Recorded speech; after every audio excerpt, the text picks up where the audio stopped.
اب کہ ہم بچھڑے تو شاید کبھی خوابوں میں ملیں،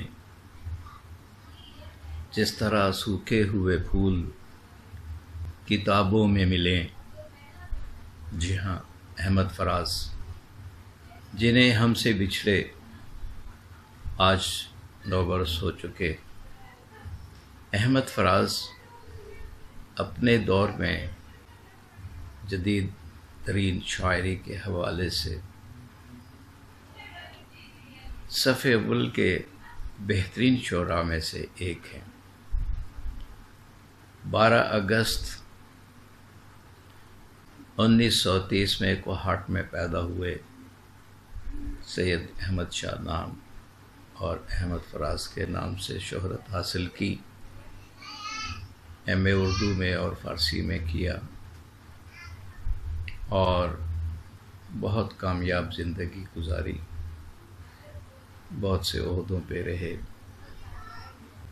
اور حکومت کی طرف سے ستارہ امتیاز ملا، ہلال امتیاز ملا اور ہلال پاکستان بھی۔ اور دنیا بھر میں جہاں جہاں اردو بولنے والے، سمجھنے والے موجود ہیں، وہ ان سے متاثر ہوئے بغیر نہیں رہ سکے۔ نوجوانوں نے اگر اپنی محبت کا اظہار کرنا ہے تو فراز کے شعر سے کرتے، اگر اپنے اندر کے دکھ کا اظہار کرنا ہے تو فراز کے شعر سے کریں گے، اور لڑکیوں نے اگر دل توڑنے کی باتیں کی تو فراز کی شاعری سے کی۔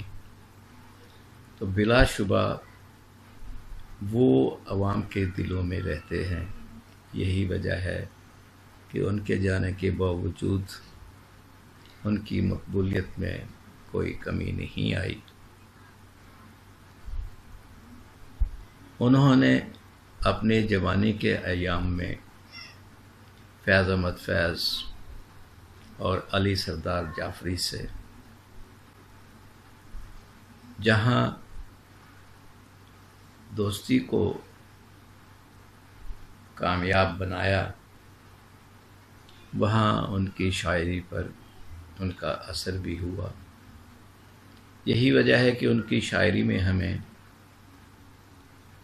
رومانس اور سیاسی مزاحمت اور جمہوریت پسندی برابر کی طرح سے ہمیں نظر آتی ہے۔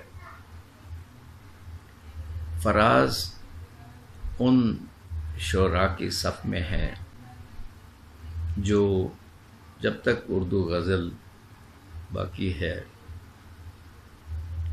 اس کے لیے اعزاز کا باعث بن کر رہیں گے۔ مشاعروں میں بھی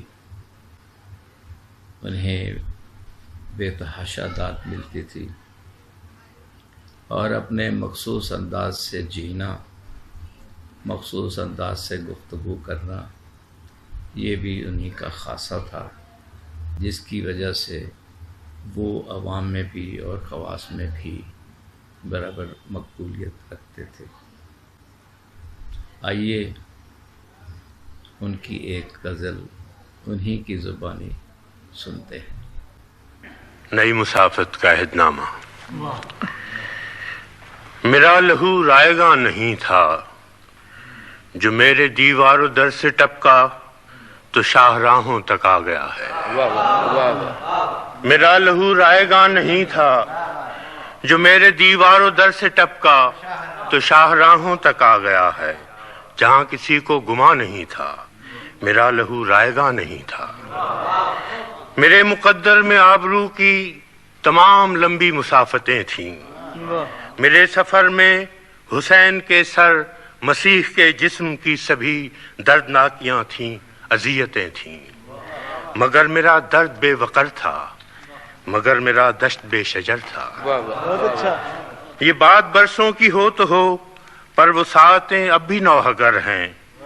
جہاں کہیں بھی ہجوم ہوتا تو سب میری سمت دیکھتے اور طنز کرتے کہ اس کو دیکھو، یہ کون پیکر ہے جس کا چہرہ نہیں۔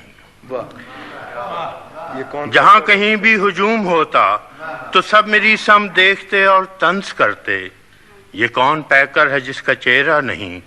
میں ان سے کہتا کہ میں تمہیں میں سے ہوں، یہ دیکھو یہ میری مٹی، یہ میری دنیا، یہ خواب میرے۔ وہ مجھ سے کہتے کہ تیری مٹی کو، تیری دنیا کو، تیرے خوابوں کو کون دیکھے کہ تیری آنکھیں نہیں؟ میں ان سے کہتا کہ میں تمہیں میں سے ہوں، یہ دیکھو یہ میری مٹی، یہ میری دنیا، یہ خواب میرے۔ وہ مجھ سے کہتے کہ تیری مٹی کو، تیری دنیا کو، تیرے خوابوں کو کون دیکھے کہ تیری آنکھیں نہیں؟ میں ان سے کہتا کہ میرے ہاتھوں میں مشلیں ہیں صداقتوں کی، رفاقتوں کی۔ وہ مجھ سے کہتے بدن تو دیوار کا بھی ہوتا ہے، ہاتھ اشجار کے بھی ہوتے ہیں، جن کی شاخوں کی نوک پر صرف ایک پتا لرزتا رہتا ہے، پر وہ دیوار اور وہ اشجار ہم نہیں ہیں۔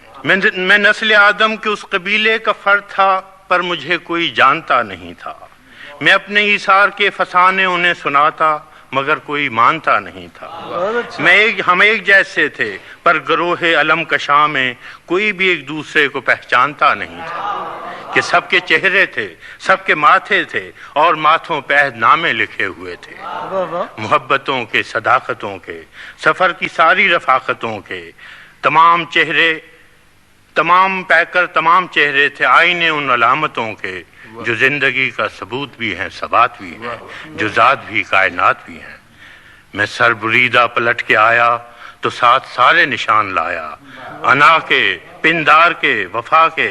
میرا لہو ندیوں کی صورت بہا تو قلزم بنا گیا ہے، میرا لہو پھیل کر میری خوش نہاد مٹی کی سرحدوں کو سجا گیا ہے، جو میرے چہرے پہ ایسی آنکھیں لگا گیا ہے جو دوسروں سے عظیم تر ہیں، جو سب کی نظروں میں محترم ہیں، وہ زندگی کا ثبوت بھی ہیں، ثبات بھی ہیں، جو ذات بھی، کائنات۔ بہت شکریہ دوستو کہ آپ نے فراز صاحب کی غزل ان کی زبانی سنی۔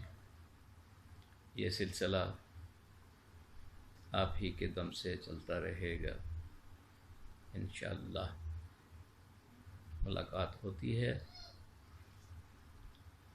اللہ حافظ۔